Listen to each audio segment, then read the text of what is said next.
बैसाख के महीने में मात्र अगर 5 बेलपत्र और मट्टी के पात्र में रखा हुआ जल, मट्टी के पात्र से मतलब है कलश, जो माटी का जो कलश होता है आपके घर में जो रखा हुआ है, ये जरूरी नहीं है कि वो नया ही खरीदना पड़ेगा। आवाज सेट नहीं होगा। ये जरूरी नहीं है कि वो आपको नया ही कलश खरीदना है, नया ही आपको लेकर आना है या नया ही आपको लेकर आओ। आपके घर में जो मट्टी का कलश रखा हो,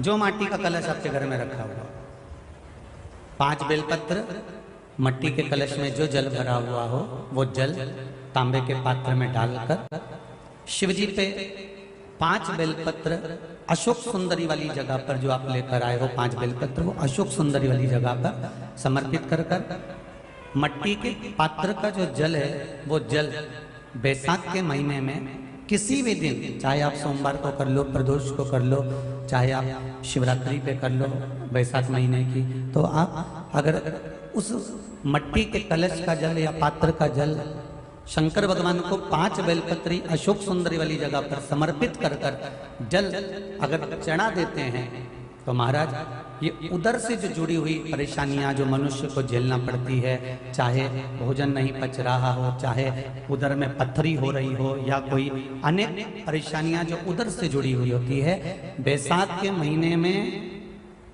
अगर प्रतिदिन मट्टी के पात्र का जल शिवजी को समर्पित करा जाता है तो उदर से जुड़ी हुई सारी समस्याएं अपने आप धीरे धीरे समाप्त होने लगती हैं। उदर से जुड़ी हुई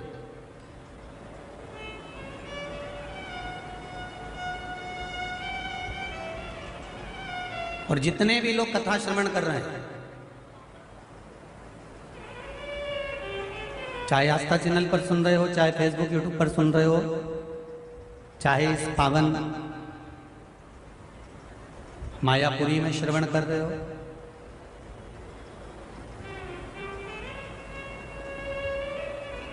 बैसाख के महीने में बेलपत्री की जड़ के नीचे, बेलपत्री के वृक्ष के नीचे 1 लोटा पानी चढ़ाने का नियम बनाओ। रोज नहीं चढ़ा सकते, सोमवार की सोमवार चढ़ाओ। सोमवार को नहीं चढ़ा सकते तो प्रदोष के दिन चढ़ा लो।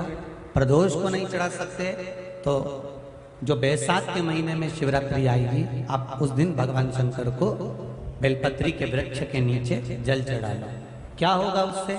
शिव महापुराण की कथा कहती है, बैसाख के महीने में तुलसी की अर्चना और बैसाख के महीने में बेलपत्री की अर्चना, ये दोनों अर्चना करने से, पूजन करने से, जल समर्पित करने से घर में कभी संपदा की कमी नहीं होती, वहां वैभव बढ़ता।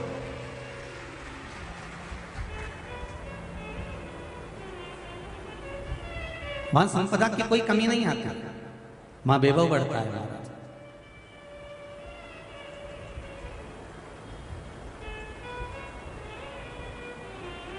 प्रयास करो आप कि बैसाख का महीना आए और हम लोग भगवान शंकर का आराधना करें, भगवान शिव की भक्ति करें, और वो भक्ति में केवल विश्वास हो, दिखावा नहीं।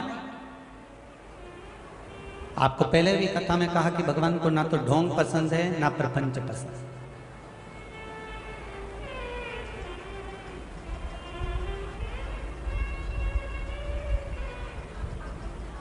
शिव जी के मंदिर में ना पट होता है, पट मतलब दरवाजा, ना कपट होता है, शिव जी को आता ही नहीं, और ना शिव जी को झंझट होता है।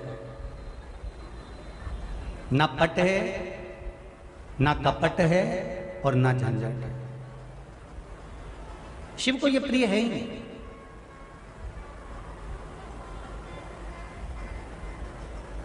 शिव महापुराण की कथा तो यहां तक कहती है कि आप 2 घंटे तक मंदिर के अंदर बैठे हुए हो, माला लेकर बैठे हुए हो, आंखें आपकी बंद है और शंकर जी के मंदिर में बैठे हुए हो, नेत्र बंद करके 2 घंटे से आंखें बंद कर मंदिर के अंदर बैठे हुए हो, तो शंकर भगवान तो ये कहते हैं कि तू यहां बैठा है, उससे अच्छा अपने घर पे जाके क्यों नहीं बैठता?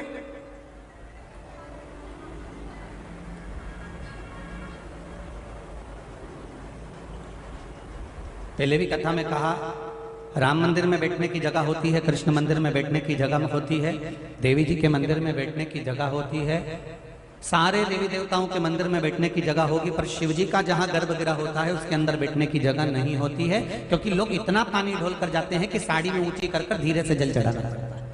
बैठने की जगह शिव रखते ही नहीं है, क्योंकि शंकर कहते हैं कि मेरे पास में बैठ कर तू समय बर्बाद मत कर। जैसे मैं राम की आराधना में लगा हूं, मेरे शंकर कहते हैं तू भगवान की आराधना में लग जा, तो तेरा अपने आप कल्याण हो जाए। कर्म करो, खूब करो।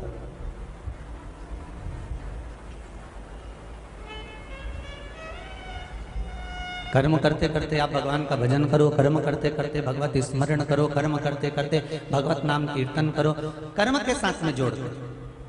भगवान ये भी नहीं कह रहा कि तुम काम छोड़ दो, दुकान धंधा पानी छोड़ दो, नौकरी सर्विस छोड़ दो और मेरे मंदिर में आकर बैठ जाए। राजा भर्तरी जब ठोकर खा गए तब हरिद्वार आ गए, ध्यान देना जरा।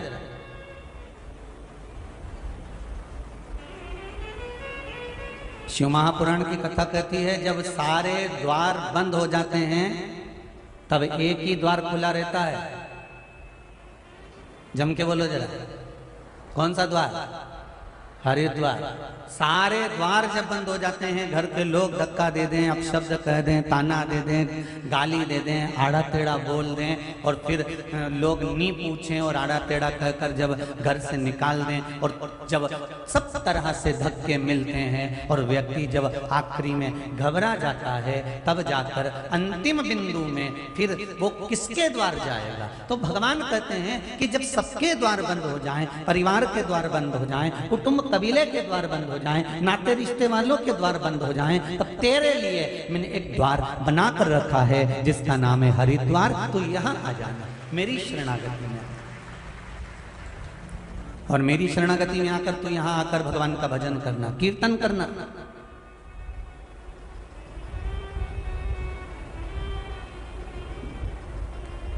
आज सवेरे जब हम मॉर्निंग वॉक करने के लिए गए, गंगा स्नान के लिए जा रहे थे,